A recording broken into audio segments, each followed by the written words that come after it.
If we go by the accounts of Western philosophers, democracy is the most fruitful form of government.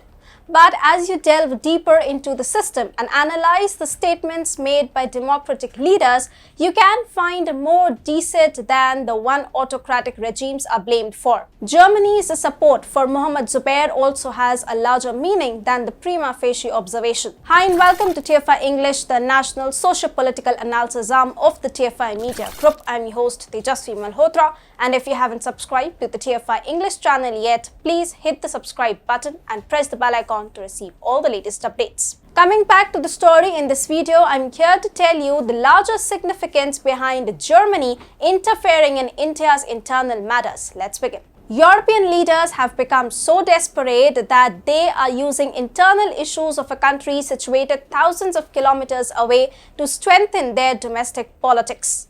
Boris Johnson tried to cover his domestic failure by abusing Putin's country. Now, Germany, the country having a history of running genocide against Jews, is lecturing India. Wish it knew that India is not its colony. Recently, Deutsche Welle, a puppet broadcaster of the German state, reported its government's statements on the arrest of Muhammad Zubair in India. According to the German government, Zubair's arrest is a restriction on press freedom in India. Christian Wagner, Germany's foreign ministry spokesperson, said that Germany is monitoring the issue. According to Germany, Zubair is a journalist and should not be persecuted for whatever he says and writes. It is pertinent to note that Zubair has himself said that he is not a journalist. You just saw how propaganda can fool even the governments. India also retorted back in the way it should have.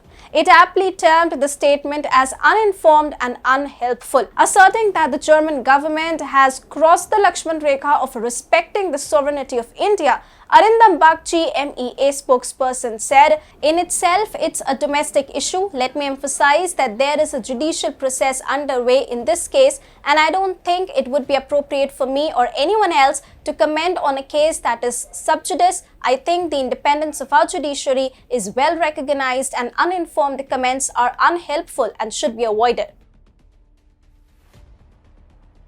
For many people, Germany's statement came as a puzzling development.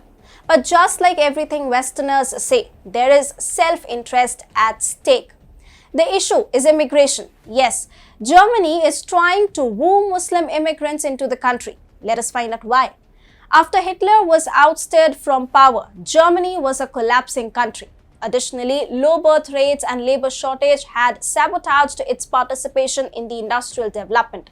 So in the 1950s, Germany opened its gates to migrants. These migrants have been the reason for Germany's re-rise in global world order. According to a 2019 report, out of the nearly 8.32 crore population of Germany, 1.37 crore are in fact first-generation immigrants. It won't be wrong to say that the left-wing parties have turned Germany into a hub of migrants. So much so that they are sabotaging their own interest. You won't believe it, but in 2016, a female German politician had refused to blame her actual rapist for her sexual exploitation. Do you know why? Because they were immigrants and she supported immigrants. If immigrants' problem is a big crisis for Germany, Muslim immigration is another big one. In the aftermath of Jasmine Revolution in the Muslim world, on an average, 1 million people have flooded German shores on an annual basis, most of them being Muslims. Deutsche Welle itself reported that more than 5.3 million Muslims are in Germany with a migrant background. Syrian, Turkey and Iraqi refugees comprise major chunk of them. Apparently, these people have become useful for Germany. 15.8% Muslims migrants did not even finish their schools. 74.6% of them have no vocational or professional qualification. Taking advantage of their low education, Germany has been exploiting them for menial jobs. 61% of Muslim men and 41% of Muslim women are employed in Germany, but only in low-grade establishments. However, they are slowly becoming vote banks for left-wingers. Muslims are known for producing more children, which becomes useful for any politician looking for a new vote bank. In short, German politicians are trying to replace German-speaking German vote bank with Muslims. Now, to appease the Muslim vote bank, you have to support Muslims all around the world. By supporting Muhammad Zubair, Germany is trying to do just that.